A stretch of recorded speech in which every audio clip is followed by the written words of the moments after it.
guys, this is What's Trickings in my channel. Welcome to my channel. Today we will cook beef with broccoli. So let's go and cook. We need the beef. It's already chopped. Look at the price, $8.24.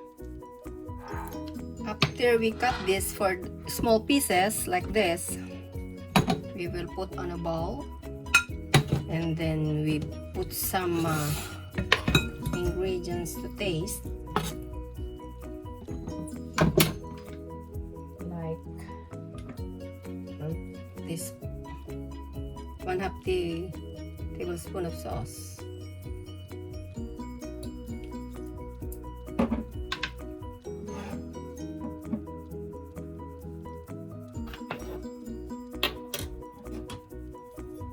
oyster sauce,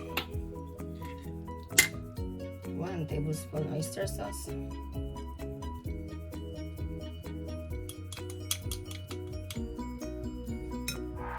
one-4 teaspoon of sesame oil,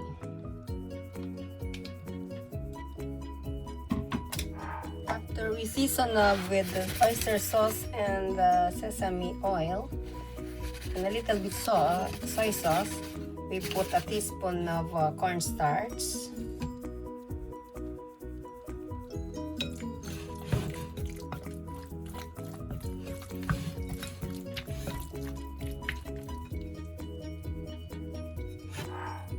after we season, we will set aside first. Okay, now we prepare the broccoli, cut into pieces like this.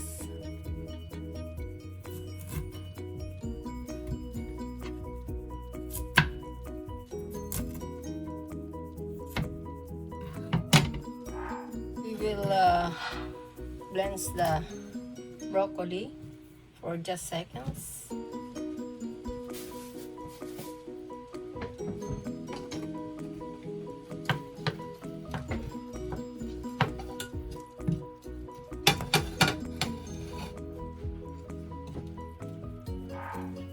Like that.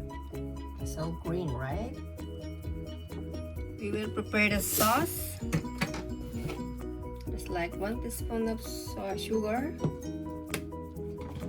and oyster sauce, 1 tablespoon.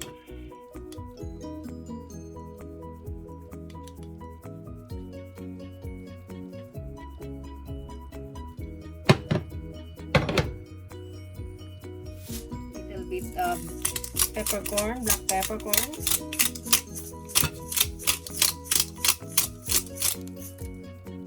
add a little bit of cornstarch again,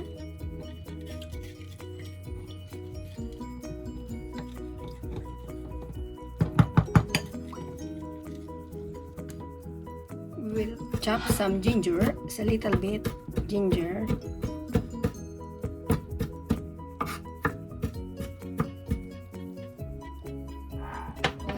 took 2 pieces of garlic, chop into pieces,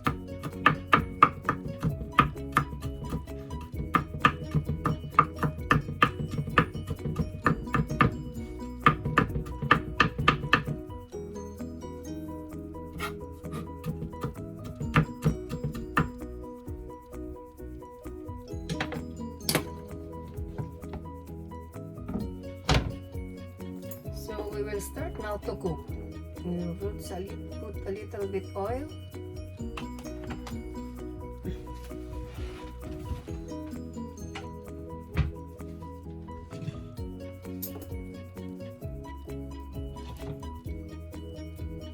stir my garlic and ginger,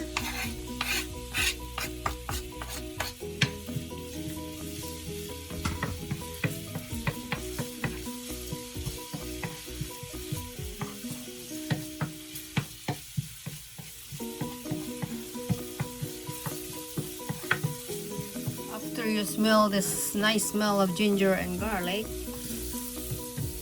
put the beef that we marinated before.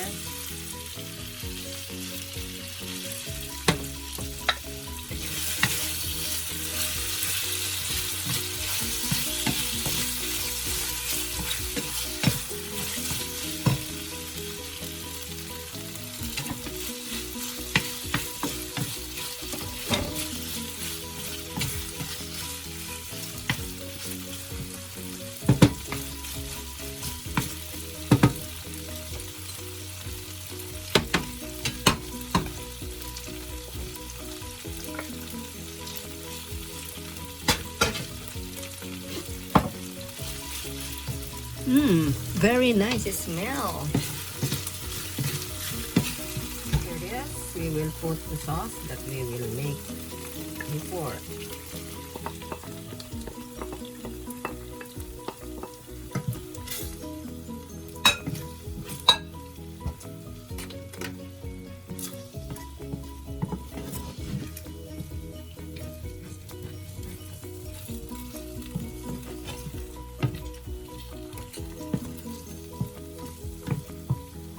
Then after cook the beef, we put this broccoli.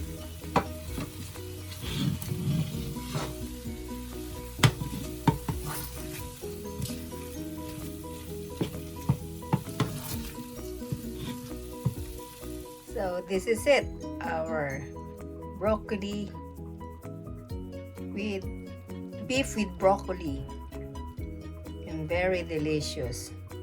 Okay, let me taste.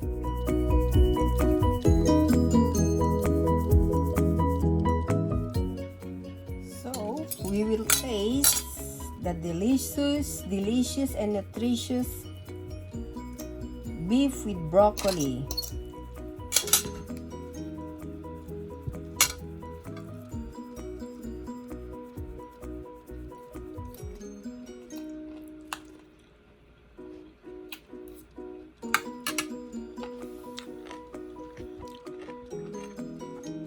Very nice. The broccoli is very crunchy. The beef is